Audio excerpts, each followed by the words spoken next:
Welcome to another episode of Asia Unscripted. It is Sunday, November 6th, 2022, and I just wanted to give you an update. So, the president of the Philippines finally approved the plan to let the unvaccinated in. There are some caveats though, and I'm going to talk about them today. So if you're unvaccinated, you can come in, but you need either a PCR test or an antigen test. Now with the antigen test, that should be done before you leave, to be honest. But they will test you upon arrival. The problem with that is that might delay you from going anywhere. So get it done before you come into the Philippines, and that would be best. It has to be a supervised antigen test. You can't just go to Walgreens and buy one on the shelf, off the shelf, and do it at home. That's not going to work. Not going to work. But there's still some issues. So the other day, I stayed at a hotel called the Hop Inn, and at that hotel, one of the first things they asked me for was my vaccination card. So just to let you guys know, there are still hotels out here in the Philippines that won't let you stay with them unless you have the vax. So there's the new Seda Hotel. I'm in ITAT Park. So this is the only hotel in ITAT Park, and it is attached to IALA Central Block. And all these restaurants here are technically part of the mall too. So, yeah, that might be some issues you run into. Some hotels still wanting your vaccination records. I've experienced condo buildings. They still want to see your vaccination records before they'll rent to you. So, yes, you can get in without the shot, but you may still have difficulties getting around. So, it is getting easier by the day, but it's still not 100% like it was in early 2020. Boracay did, though, take away that one requirement where you needed to register for a QR code before arriving on the island. They did do away with that, which is nice. The other thing, if you are vaccinated and you're coming to the Philippines fully vaccinated, you're no longer needing to get a test to come in. Like before, you needed to have a booster in order to avoid the test. Now that requirement's gone. So what I'll do, I'm going to have this video up, and then I'm going to do a community post, and I'll put all the requirements. It's a picture that I have from the Philippine Airlines website. So look for the community post after you watch this video, and the community post will show exactly what the requirements are.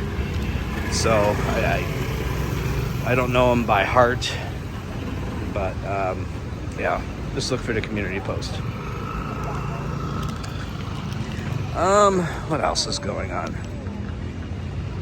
Let's see. I'm trying to think. There's not a lot going on.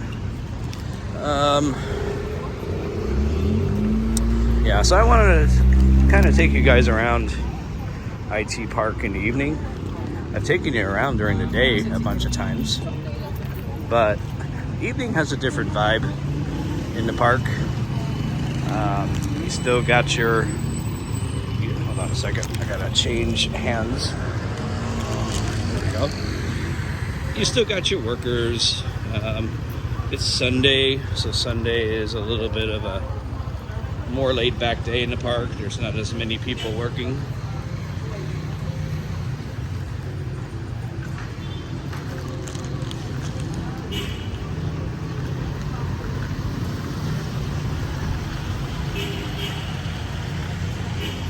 Oh, and the other thing about arriving in the Philippines, you do need to fill out the EArrival Card online, but it is no longer a requirement to have that when you check in.